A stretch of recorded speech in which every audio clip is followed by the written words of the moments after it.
Ce 1er juin, on a appris le départ de plusieurs superstars de la WWE. Et dans la liste des noms qui sont libérés de l'entreprise, il y en a un qui a particulièrement fait réagir les fans. Celui du pitre des rings, le roi, R-Truth. Et même si aujourd'hui on sait que finalement la WWE a réembauché R-Truth et qu'il est revenu à SmackDown, on sent bien que R-Truth alias Ron Killings est en train de changer et qu'une page s'est définitivement tournée. Parce que oui, comme beaucoup de fans, j'ai grandi avec R-Truth. R-Truth il a fait partie de mon enfance et avec mon frère on criait avec lui « What's up ?» en découvrant le merveilleux monde du catch. Et tout au long de sa carrière, R-Truth il a multiplié les événements mémorables. Entre son équipe avec le Miz, les titres par équipe qu'il a eu avec Kofi Kingston, ses pitreries lorsqu'il était membre du Judgment Day, ou encore cette fascination inattendue pour John Cena. Mais s'il y a bien un moment, un titre qui a transformé R-Truth en légende vivante, c'est sans aucun doute le championnat 24/7. Un titre vert et or que beaucoup d'entre vous qualifieraient d'hideux, mais que R-Truth a vu comme une opportunité de créer une pépite de divertissement. Et c'est grâce à ce titre que R-Truth est devenu la superstar de la WWE la plus titrée de tous les temps. Aujourd'hui, je vous propose donc de revenir sur les 54 règnes haut en couleur de l'inimitable R-Truth.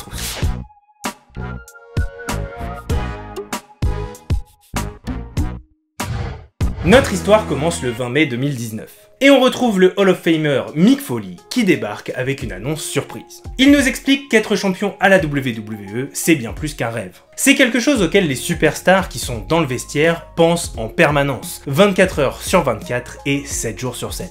Vous commencez donc à comprendre là où on veut en venir. Alors, il est temps qu'il y ait un titre qui représente cet état d'esprit. Il va alors nous dévoiler un nouveau titre, fait de cuir vert et d'or, le fameux titre 24/7, ou en français le titre 24/7. Et l'annonce de ce nouveau titre, elle a pas eu la réaction qu'on attendait, puisque les fans sont plutôt déçus, et Mick Foley va plutôt se faire huer lors de cette annonce. En effet, les fans ne voient pas vraiment l'intérêt de cette ceinture, et en plus de ça, ils la trouvent carrément moche. Bon, après c'est pas pour avoir un avis impopulaire, mais moi j'aime bien le vert. Et pourtant, sur le papier, le titre il a un concept intéressant. Contrairement à tous les titres classiques qui sont classiquement défendus dans le ring, ce titre-là, il peut être défendu n'importe quand, n'importe où, à partir du moment qu'il y a un arbitre dans la pièce. Mais surtout, il peut être défendu par n'importe qui. Un homme, une femme, un membre du roster bleu, du roster rouge, du roster jaune, ou même des gens qui ne font pas partie du milieu du catch, du moment qu'ils arrivent à coucher le champion devant un arbitre. Pour les plus anciens, cette règle elle doit vous sembler familière, puisqu'elle avait déjà été utilisée à la WWE autour du titre Hardcore au début des années 2000. Et qu'on soit clair tout de suite, ce titre 24/7, il n'a jamais été pensé pour être très sérieux. Au contraire, l'idée c'était plutôt de construire des petites séquences comiques assez courtes qu'on ne pouvait pas réaliser autour d'un titre classique sans le décrédibiliser. Et justement, en 2019, la WWE elle essaye d'exploiter ses réseaux sociaux pour attirer de nouveaux regards et avoir un nouveau public, et donc avoir des séquences courtes et comiques qu'on puisse diffuser sur nos différents réseaux sociaux, c'est un bon moyen d'y arriver. Et il va être temps de couronner notre premier champion 24/7, et c'est ainsi que Mick Foley dépose le titre au centre du ring, puis il va sonner la cloche pour déclarer ouverte cette course au titre sans fin. Va donc s'en suivre une énorme bagarre générale entre différents catcheurs du milieu de la carte, dans l'espoir d'être le premier à s'emparer de cette nouvelle ceinture verte et or. Les premiers à mettre la main sur le titre seront Anderson et Gallows, mais le temps qu'ils se départagent, ils seront expédiés du ring, laissant le titre seul face à Drake Maverick, qui est à l'époque le general manager de l'émission réservée aux poids légers de la WWE de 105 Live.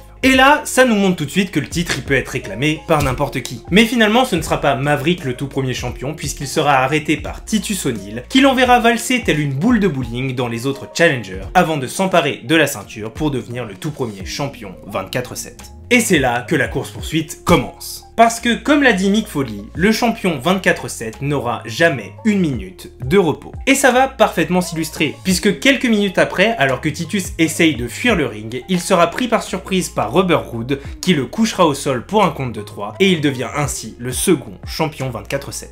Il va alors s'enfuir à toute vitesse, poursuivi par tous les autres challengers. Et c'est là qu'il va croiser la route de R-Truth. R-Truth, il va tout de suite lui proposer de l'aide. Il va lui ouvrir le coffre de sa voiture et lui proposer de se cacher à l'intérieur. Roode va s'exécuter, Truth ferme le coffre et part à la rencontre des autres challengers. Et comme on a pu le voir dans beaucoup de nos dessins animés préférés, il arrive à les convaincre que le champion est parti dans une autre direction. L'ensemble des challengers vont alors suivre les indications de R-Truth et évacuer le parking. Robert est sauvé. R-Truth va l'aider à s'extirper du coffre, puis il lui ouvre gentiment la porte passager de la voiture. Mais lorsque la porte s'ouvre, elle dévoile un arbitre que R-Truth avait caché là. R-Truth attrape la tête du champion, lui éclate sur la voiture avant de réaliser un tombé dans le parking et devenir pour la première fois champion 24/7 avant d'évacuer l'arène. Et en un soir, on avait compris ce qui allait nous attendre. Des changements de titre rapides, non pas basés sur la technique mais plutôt sur le comique de la situation, pour créer des séquences courtes qui fassent le buzz sur les réseaux sociaux. En somme, un terrain de jeu parfait pour notre comique R-Truth.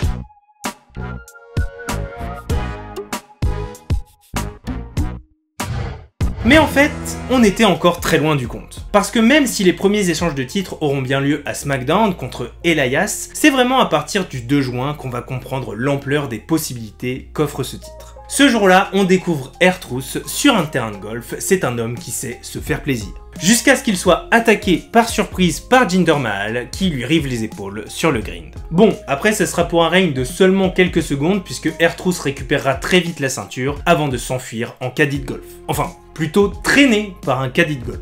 Et ce n'était que le début des situations complètement what the fuck qui allaient propulser R-Truth au sommet. Il va d'abord perdre son titre sur le tarmac d'un aéroport alors qu'il était en escale entre deux shows. Mais il va rapidement le récupérer, cette fois-ci dans l'avion même, en attendant tapis dans l'ombre que Jinder Mahal s'endorme avant de le coucher sur son siège d'avion pour récupérer la ceinture. Bon, après il va être pourchassé par l'ensemble des superstars qui étaient aussi dans l'avion jusqu'à se réfugier dans les toilettes car c'était sa seule façon de survivre. L'un de ses plus grands rivales autour du titre, c'est ce fameux Drake Maverick qui n'a toujours pas abandonné l'idée de brandir la ceinture verte et or. Pour récupérer la ceinture, il va d'abord se déguiser en Carmella, qui était à l'époque l'associé d'R-Truth, pour pouvoir s'approcher de lui et lui river les épaules directement sur le béton du parking. R-Truth usera lui aussi d'un déguisement pour récupérer la ceinture en s'infiltrant au mariage de Drake Maverick et en lui rivant les épaules alors que la cérémonie se concluait. Mais avant de partir en lune de miel, Drake Maverick assénera un violent coup de valise à R-Truth pour récupérer la ceinture. Et s'il pensait pouvoir passer un peu de bon temps à l'hôtel histoire de consommer le mariage, il découvrira que le groom qui était censé lui apporter ses petites bouteilles de champagne est en réalité un arbitre qui dissimulait R-Truth dans son chariot. Ce dernier plaquera le corps nu de Drake Maverick sur le lit dans un rapprochement qui était loin de ce qu'il imaginait. Et ça va continuer comme ça dans des dizaines de segments et surtout contre des dizaines d'adversaires. Il va même perdre son titre contre The Revival, une équipe dont chaque membre va devenir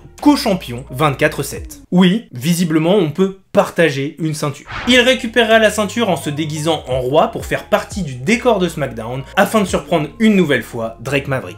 Et si vous pensez que ça s'arrête aux frontières des caméras, eh bien vous vous mettez le doigt dans l'œil puisque ce titre sera aussi échangé dans des live events non télévisés et seulement capturés par des fans. Et c'est justement au cours de beaucoup de live events que R-Truth va faire le ping-pong avec de nombreuses superstars pour augmenter son nombre de titres. Et il n'y a pas que les limites des caméras qui sont repoussées, puisque ça dépassera même les limites du catch quand des célébrités comme Marshmello ou Bad Bunny accéderont à la ceinture. Et même des personnes complètement random comme Michael Giaggio, un employé de la WWE, réussira à river les épaules de R-Truth lors d'un événement public, avant que ce dernier ne s'infiltre dans le quartier général de la WWE pour river les épaules du champion pendant une simple réunion. Le titre va même passer dans les mains du Père Noël. Non, je ne rigole pas. Je pense vraiment que les scénaristes, ils ont ouvert un gros carton sur lequel il y avait écrit idées barrées et ça regroupait toutes les idées qu'ils avaient pas pu exploiter depuis les années 80 parce que c'était pas assez sérieux. Entre vous et nous, je pense qu'aussi dans ce carton, il n'y avait pas que des idées, il y avait sûrement aussi beaucoup d'herbe à chat, si vous voyez ce que je veux dire. Mais R-Truth, lui, il est à fond. Tantôt il va se déguiser en clown, en jardinier, en médecin, en femme enceinte. R-Truth, il va toujours trouver la combine rigolote, la combine inattendue pour récupérer la ceinture avant de s'enfuir avec un saut de la joie. Dans ses adversaires récurrents, on va aussi retrouver Akira Tozawa qui à l'époque était heel. J'ai du mal à imaginer le Tozawa de Alpha Academy en étant heel, ça m'a fait bizarre de revoir ces images. Et à l'époque, il utilisait une armée de ninjas pour faire la guerre à R-Truth afin de savoir lequel sera le dernier champion 24/7. Et en fait, depuis mai 2019, depuis le lancement de cette nouvelle ceinture, R-Truth il s'est tellement acharné à toujours la récupérer, c'est toujours lui qui a été le plus ingénieux pour la récupérer, qu'il en est devenu le visage. Et il va même arriver à un record absolu de 54 règnes. Et ça fait de lui la superstar la plus titrée de tous les temps à la WWE. Bon, juste pour l'anecdote, R-Truth il a bien récupéré 54 fois le titre, mais la WWE a retiré l'une de ces fois et ne le compte pas dans son historique, et c'est pour ça que vous pouvez voir des versions où on dit qu'il y a 53 règnes ou 54. Dans la réalité des faits, R-Truth il a bien eu 54 fois différente la ceinture, mais dans l'histoire que la WWE a décidé de raconter, il ne l'a eu que 53 fois.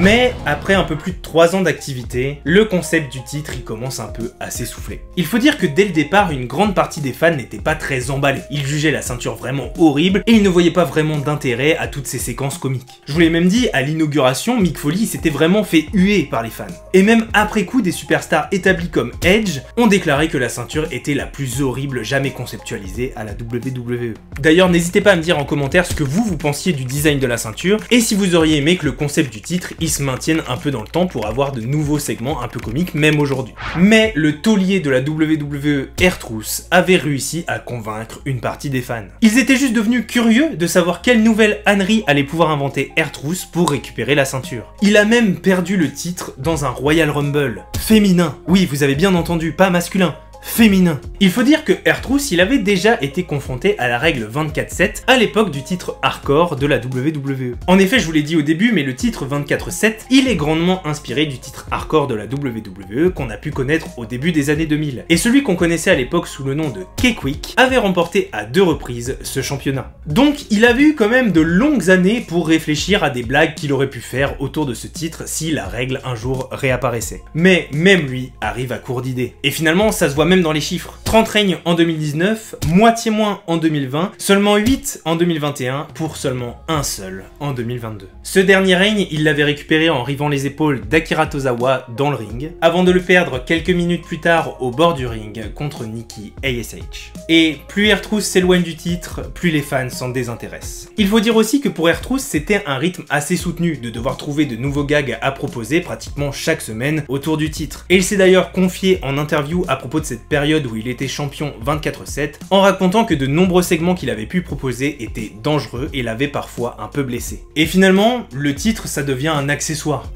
qu'on s'échange sans aucun intérêt. On va finir par ne plus le voir dans les shows principaux et il ne sera plus échangé que dans des pré-shows comme Main Event ou alors dans des live events sur toute l'année 2022. Et avant qu'R-Truth puisse revenir avec de nouveaux gags, de nouvelles folies qu'il pourrait nous proposer autour du titre, il va se blesser dans un match à NXT contre Grayson Waller, l'éloignant ainsi des rings pendant un long moment, mais surtout l'éloignant de celui qu'on considère comme son titre, le championnat 24/7.